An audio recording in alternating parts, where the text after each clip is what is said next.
This video is sponsored by Honor. What's up guys, Shane Starnes here, and even though the year is just getting started, it seems like my list of top tech for the year just keeps growing and growing. In this video, we're going to be taking a look at the top smartphones that I'm looking forward to this year. Let's go ahead and get started. The first phone that I'm looking forward to this year has to be the Honor Magic V. 2022 is shaping up to be the year of foldable phones, and Honor is entering the mix with their all-new Honor Magic V, their first ever 5G foldable flagship device. The Magic V stands out with an industry-leading water drop hinge design, making this one of the slimmest inward foldables when folded on the market. The device is symmetrical when unfolded and virtually eliminates the center crease. When folded, the 6.45-inch 44-degree curved OLED display has a wider 21.3 by 9 aspect ratio, which feels like a traditional smartphone rather than appearing long and narrow. This means you won't have to flex in public by unfolding the display. Of course, if you do want to flex, the unfolded display gives you a tablet-like experience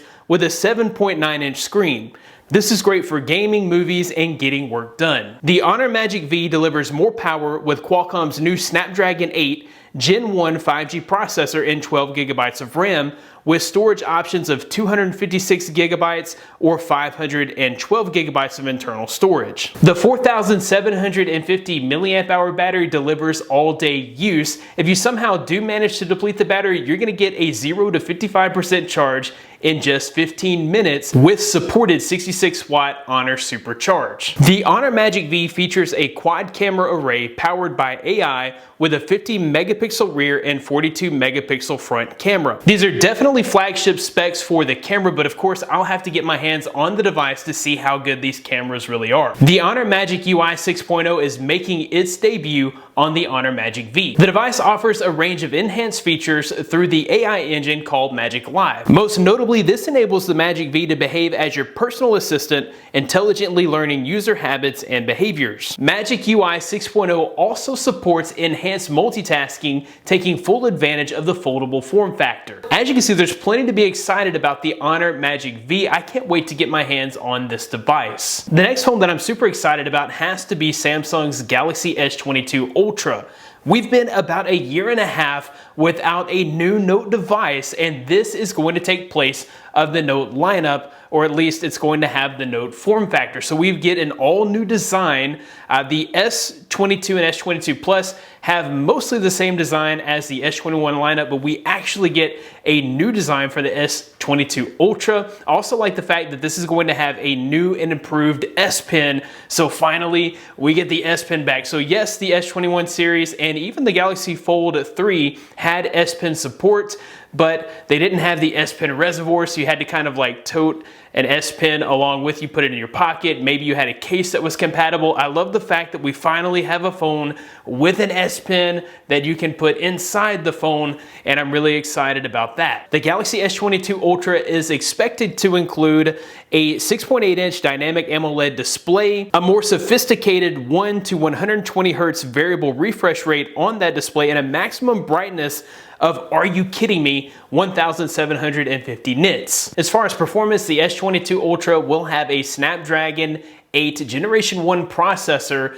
with up to 16 gigabytes of RAM and up to 1 terabyte of onboard storage. We're expecting to see a 108 megapixel main shooter, a 5,000 milliamp hour battery, and a 46-watt charging. The S22 Ultra will be officially announced at Samsung's Unpacked event on February 9th. I'll be sure to include a link in the description of where you can actually reserve your pre-order today, so that way you'll be first in line when the pre-orders come. This link is also going to get you an extra $50 in Samsung credits when you make your pre-order. Next up is the OnePlus 10 Pro. Now, OnePlus devices have been among my favorite devices year after year. There have been a lot of changes to the OnePlus lineup. Now we have Color OS. There have been a lot of mixed reviews. So this has already been released in China, but I personally can't wait to get my hands on it. The OnePlus 10 Pro should have a stunning 6.7-inch AMOLED display with a peak brightness of 1300 nits, 1 billion colors, 120 Hertz refresh rate, and HDR10+. This is getting the performance boost with Qualcomm Snapdragon 8 Gen 1 processor. It will also have up to 12 gigabytes of RAM and 256 gigabytes of internal storage. OnePlus continues with the Hasselblad collaboration for improved camera performance. case. This phone features a 5,000 milliamp hour battery with 80-watt warp speed charging and even 50-watt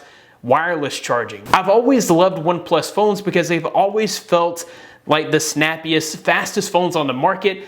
We'll see what ColorOS does to this lineup. I can't wait to get my hands on the OnePlus 10 Pro. Next up is the Pixel Fold, or whatever foldable device that Google decides to release later this year. We've had so many leaks and rumors that Google will be releasing a Pixel foldable device, and the rumors are suggesting that while this phone will be expensive, it's going to be cheaper than the Samsung alternative. So we're thinking like $300, maybe $400 cheaper than the Galaxy Z Fold 3. So that's going to be awesome that you can save some money on a foldable device. I'm sure that this will also have an incredible camera. One of my favorite cameras has to be the camera on the Pixel 6 Pro, and that's mainly because of the software in the camera and the image processing. I just think that Google Pixel photos have always been the best looking still shots. Of course, it's going to be interesting to have a foldable device with all of the Google Assistant Pixel features like call screening, and even the feature where the Google Assistant will hold the phone for you instead of you having to wait for a few hours on the line. Even though the Pixel 6 Pro has had its ups and downs with bugginess and even delayed releases of updates, I really have high hopes for the Pixel foldable device that's coming out later this year. The last phone that I'm really looking forward to has to be the Pixel 6a. So I love the fact that Google really focuses on the mid-tier phone. When it comes to recommending devices, I'm always recommending the A series device from Google to my friends and family that are not trying to spend, not everyone's trying to spend thousands of dollars on phones. And I think the Pixel A series and the Pixel 6a that's coming later this year is going to be the perfect phone for anyone looking to spend $600 or less. I love the fact that you can always rely on the Pixel A series cameras and the fact that they are top performers. Also, the Pixel A series phones are usually plenty snappy and plenty fast, and I don't feel like people have bogged down experiences on the A series phones where they may have bogged down experiences on other similarly priced phones on the market. All right guys, so what are the phones that you're most looking forward to in 2022? Let me know in the comments below. Also, once again, big shout outs to Honor for sponsoring this video and making it happen. That about wraps it up for this video. Thanks guys for watching. Be blessed. I'll see you in the next one.